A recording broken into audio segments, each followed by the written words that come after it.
Support comes from Missouri Forest Products Association, committed to sustainable and sound conservation of the state's forests, which support more than 41,000 Missouri jobs, resulting in a $10 billion industry. ChooseWood.com. This is St. Louis on the Air from St. Louis Public Radio. I'm Elaine Cha.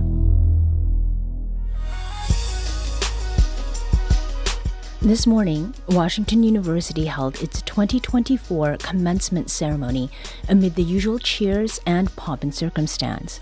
What was different this year, or perhaps more aptly, what stood out in the minds of many, was chanting outside the graduation event. And not in your fears. And not in your fears. Invest in your students. Invest in your students. And not in your fears. That came from a contingent of people outside the ceremony, a group of protesters including 26-year-old WashU alumni Grace Iverson, who came to send a message to the administration. We're out here as WashU students, staff, alumni, community members, and we are demanding that WashU divest from Boeing and other military industrial corporations and companies that are supporting Israeli apartheid and the genocide in Palestine.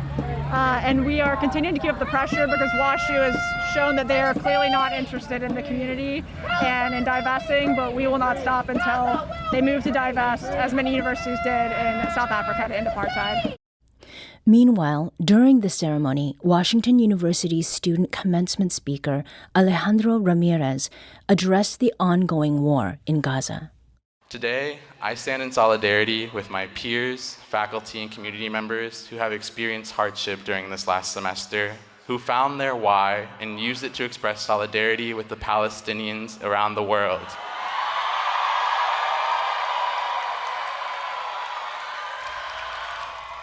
While recent news has featured student-led actions on campus, such protests are hardly an anomaly. There's been a long history of students and youth in the U.S. raising their voices in opposition to what they perceive as injustice here and abroad. And St. Louis has its own record of protests led by young people that goes back further than the Ferguson movement that started almost a decade ago. Chris Tinson is a history professor and chair of African American Studies at St. Louis University, and he joins us now to talk about that history. Welcome, Chris. Thank you for having me. There have been several student and youth-led protests in this region, including many on your campus, which is St. Louis University, as well as Washington University, Webster University, UMSL, and they have been protests of various sizes about a number of different issues. Now, when thinking about the history of student protests in this region, Chris, what are some key moments that you think people should be keeping in mind? Mm-hmm. Well, I think it's a very important topic to really address because I think when people hear the word protest, they immediately think of the disruption.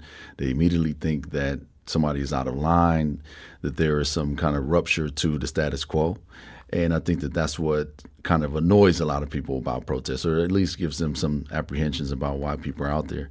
But typically at the heart of these issues are questions of inequality, either in treatment or in material lifestyles, access to education, access to different parts of campus, access to different parts of society.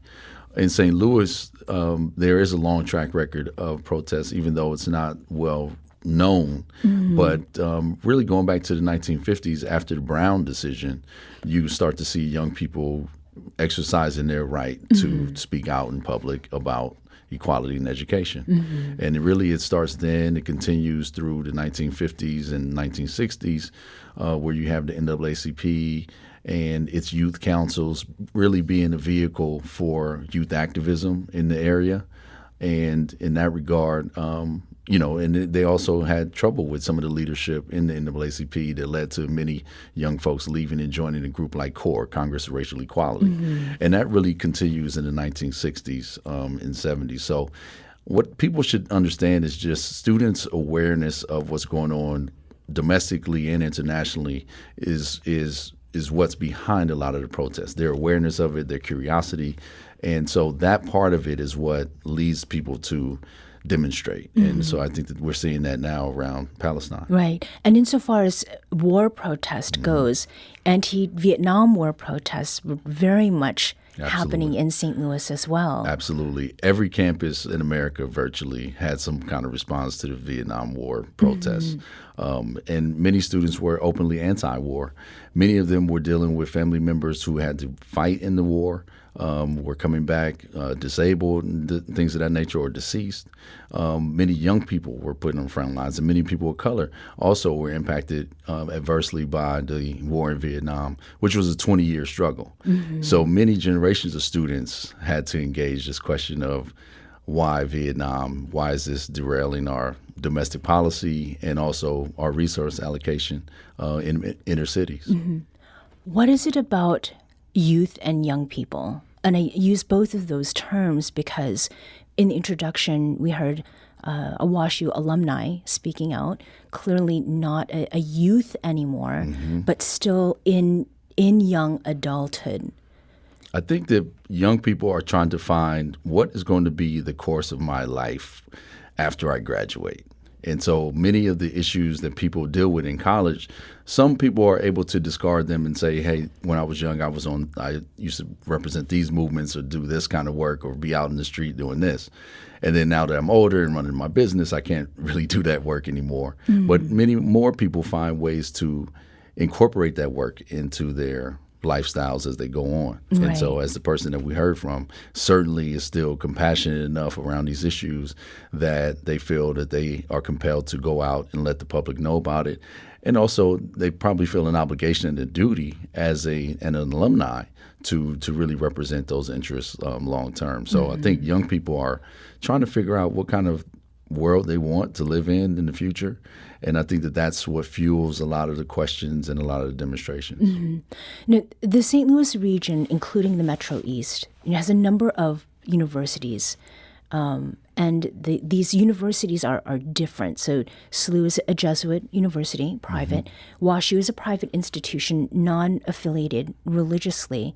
Then we have numerous state schools, a couple of different HBCUs. Harris Stowe State University is right here in town, Lincoln University. I mean, in the past, did the type of institution affect the nature of protests that were led by students, and is it any different today? Yes and no. I mean, yes, in the sense that when you have mission-driven institutions like a SLU, St. Louis University, driven by Jesuit mission, founded on Jesuit mission principles, there's going to be an attempt to see how far we can live those principles out. And I think that, and also, it governs the response to the protests as well, right? It should, in fact. At other schools, they determine it in different ways, what is governing their response to protests and why students are protesting. But ultimately, it's the university part or the college part that really unifies all of this. Because at colleges and universities, you're supposed to explore ideas. You're supposed to explore and engage in uncomfortable debates and things that you might not have known about growing up, and you should be stretched. You should be challenged. And I think that awareness that students have when they go through that experience of being challenged is what leads them to be very vocal, very passionate about what they've just learned. Unfortunately, the Israel-Palestine issue has been with us for some time. Yeah. So this is not a new issue. It may be new to, these administrators that are running colleges and universities now, but it is not an issue that is foreign to this generation of folks who have seen different spark points of, where it's hit a fever pitch at different moments throughout the last 20 years, at least. Right. We need to take a very quick break, but before we do that, I want to invite you into this conversation. Did you participate in demonstrations or protests when you were a youth or a young person? What are your thoughts or questions about past student-led protests and how they compare to what's happening now? Give us a call at 314-382-8255. That's 314-382-TALK. You can also send us a tweet at STL On Air, and you can send an email at talk@stlpr.org. We'll be right back. This is St. Louis on the Air on St. Louis Public Radio.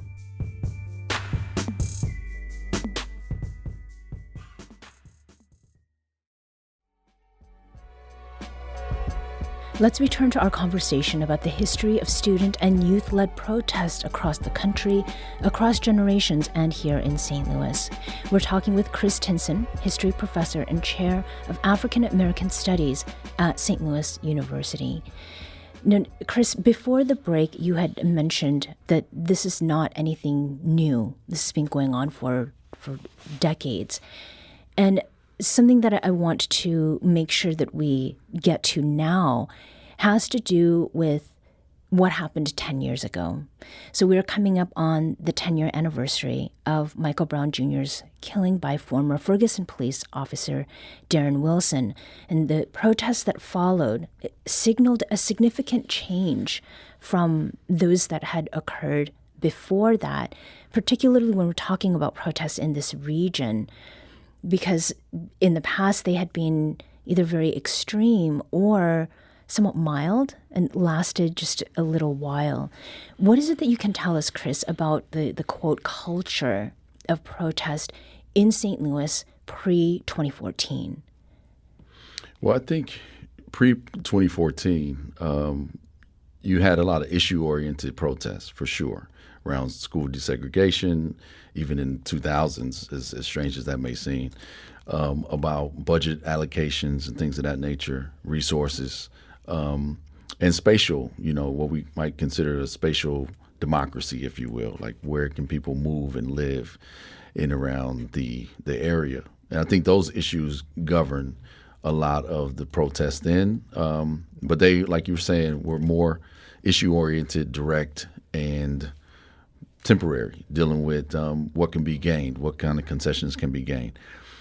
After Mike Brown is killed, I think that you see a more assertive, a more nuanced, and a more intersectional discussion of the conditions that led to Mike Brown's killing. And I think that many people not just reacted to the moment, but studied how we had gotten to this point. And I think that that's an important inflection point to think about where students are now, because during that time and during the protests, you had a lot of very dark moments of police responding negatively to the protests, and also a lot of public disruption, which is the point to call attention to the issue. Mm-hmm. And based on some of the responses and the way it went, people were negatively, treated violently by authorities. And at that moment, you start to see people issuing calls of solidarity and also showing people literally how to deal with tear gas and things of that nature. And so I think that there's a very important connection between what happened in Ferguson and the protests around in support of Palestine now, because people were making the connections during that movement to what was happening globally and the repression that people felt. So it's a very important piece of this history. Right. We have Eric calling from U City with a comment. Eric, welcome to St. Louis on the Air. Thank you very much. I was in the Army in 66, 68 and was involved in protesting after I came back, Vietnam veterans against the war.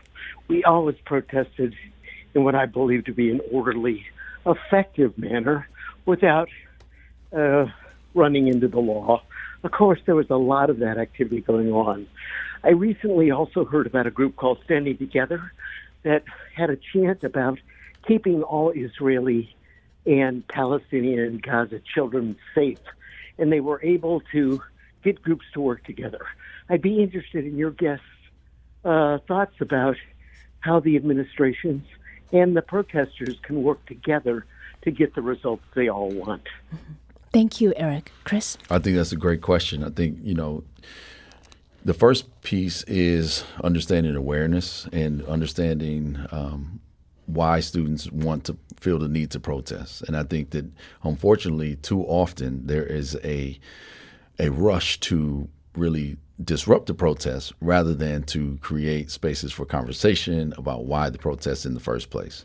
And we need to have a robust environment at all of our universities where we start to understand what's the historical patterns of this, what has led to the moments where students need to feel that they need to protest, rather than just, hey, we need to stamp down the protests. So I think that there are opportunities for that. Unfortunately, it's not as standardized as one would think.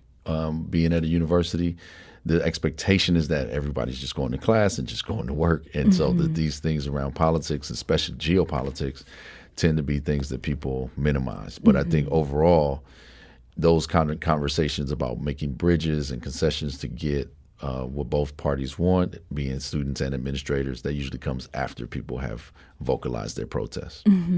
Eric, is there a memorable protest that you were part of when you were younger?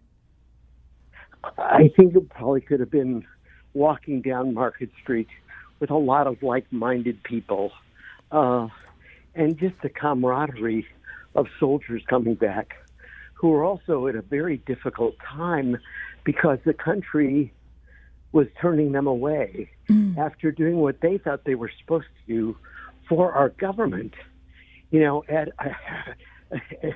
and sent to our death, not only in Vietnam, but we had guys come back to Fort Sill and got killed at Fort Sill. It was just a horrible time in this country. Right. And we didn't learn from history. So it's very difficult. And yeah, but that's what I remember. Yeah, Eric, about how old were you at that time? I was about 22 years old. 22. Yeah. Oh, thank you so much for sharing that.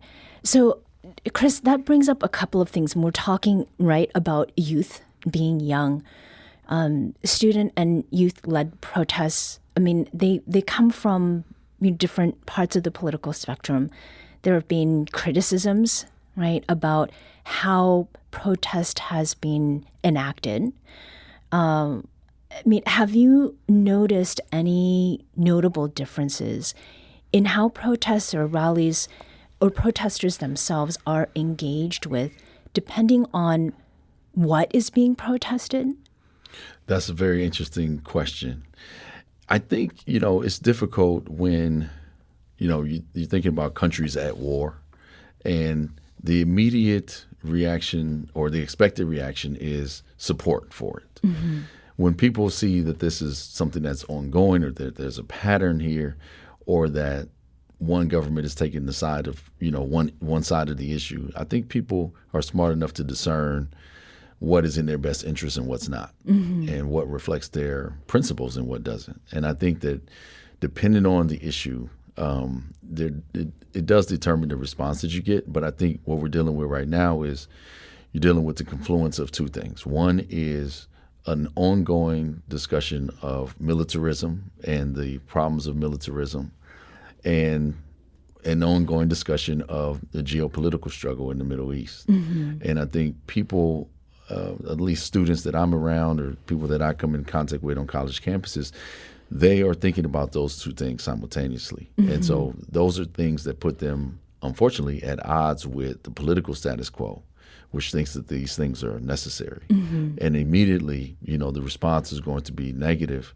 if these students are on the opposite side of the political status quo. And I think that that's why you've seen universities, unfortunately, call on police first before they call on negotiators to discuss things with the students, to remove encampments, to remove the protests from the most visible parts of the campus before they have that conversation. And I think that that's an unfortunate response, but it's one that's expected considering the universities typically are defending the political status quo. Right. So bringing it back to the local, to what extent, Chris, do you think that the protests around the killing of Mike Brown and the movement that grew out of it, how has that affected the way institutions are responding? I mean, what folks were protesting about in 2014, 2015, thereafter, not the same as what we're looking at now, but how much of that do you think has informed institutional response or reaction? Yeah, I think that's an important question. I think that governs a lot of it, quite honestly, because one of the things we have to understand is institutional responses come from institutional memory. And institutional memory is We don't want that to happen again. And so therefore, we want to stamp it out as soon as possible. I think that other universities are watching each other and how they respond. And, I think that that's, the question of what do you do with Black Lives Matter, or what do you do with protests in Ferguson and how it comes to your campus, or whatever issue students are protesting about. The institutions never forget how they responded the first time. And unfortunately, it doesn't inform better practices automatically. Those things have to be worked through, and they have to be dealt with, on a case-by-case basis. But you wish that institutions would kind of have an understanding that maybe we didn't respond the appropriate way the first time.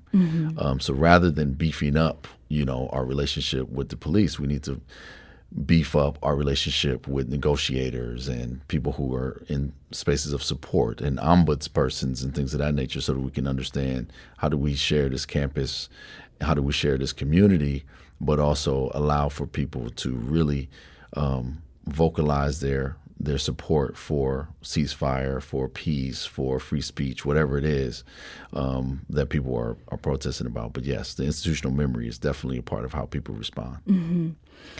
As far as cultural memory goes, if we can call it that, you came to St. Louis with some students back in 2014, 2015, and this was before you came to be a professor here at SLU.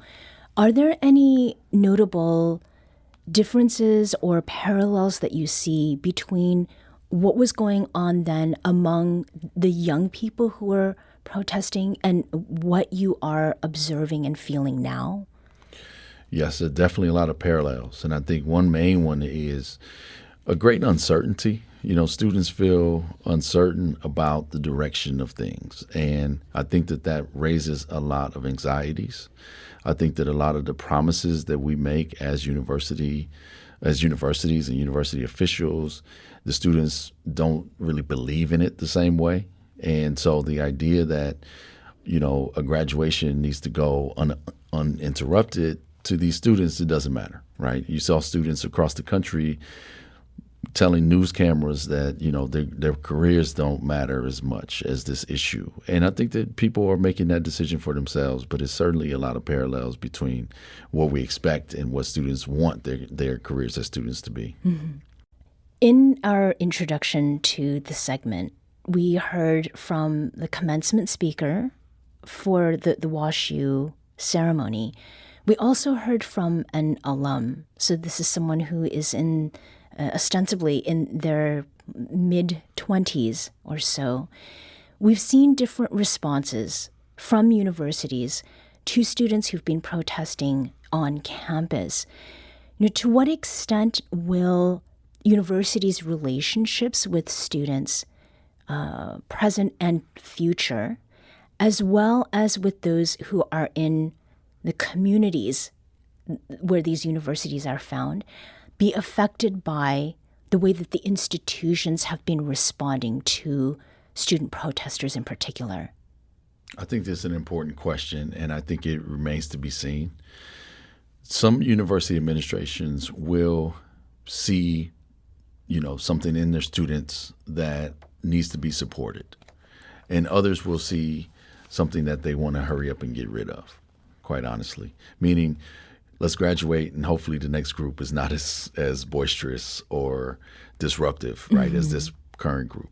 So I think that there's always a tension between what the universities want students to be and what students themselves think that the university should be. And that will always be a tension.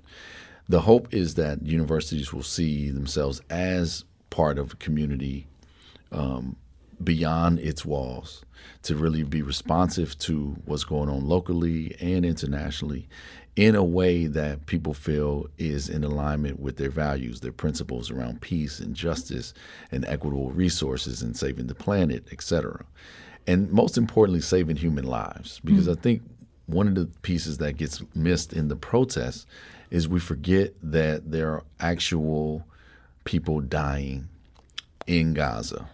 And that piece gets sidetracked by the fact that somebody is disrupting a graduation celebration. And I think I'm encouraging university officials and faculty and students to just be mindful that there's actual people who are losing their lives right now, and we are worrying too much about disruption at a graduation. At least we get a chance to have a graduation. And I think that is something that I want to hold on to. And I'm hoping that the universities will be more sensitive. We don't want people destroying property on campus, of course. But we can't put, as the saying goes from the movement, property before people. And I think that those are questions that we still have to resolve. And hopefully we can do that in a fashion where students understand what's at stake for themselves, and the universities can really truly be reflective of that university label, which is to be responsible to the world. And I think allowing students to express themselves in that way is really important. And I think would endear students to, once they become alumni, they will really believe that the university believed in them in a different way. One question, last question about youth and age. Something that occurred to me as I have been listening to news reports about the number of children who are dying in Gaza and how close to legal minor status so many university students are. How much of that do you think plays into the kind of response that we have seen from young people to the death toll? I mean, is there a way that young people are able to sort of relate because they're not that far away from having been children themselves? Absolutely. I think that has a lot to do with it. There's the geopolitical piece, but then there's also that proximity piece. And they see themselves in a lot of these young people who unfortunately are dealing with everyday trauma, right, from this kind of war, the aggressiveness that come with war. So I think that this is something that I think a lot of people are dealing with. We are going to have to deal with the traumatizing effect of this war for a prolonged period of time. And I think even when things calm down, quote unquote, there'll still be people dealing with it, having family members or seeing friends of family members that are dealing with it firsthand, that they're going to be remembering, that they're going to want to uplift, and that the next time that there is a moment where people's names will be lifted up, these students will be out in public doing that. And I think that should be something that we welcome rather than something that we're afraid of, because I think that that's the human struggle that's at the heart of it. Chris Tinson is chair of the Department of African American Studies and associate professor of history at St. Louis University. Chris, thank you so much for coming back on the show. Thank you. This episode was produced by Maya Norfleet. Our executive producer is Alex Hoyer. St. Louis on the Air is a production of St. Louis Public Radio. Understanding starts here.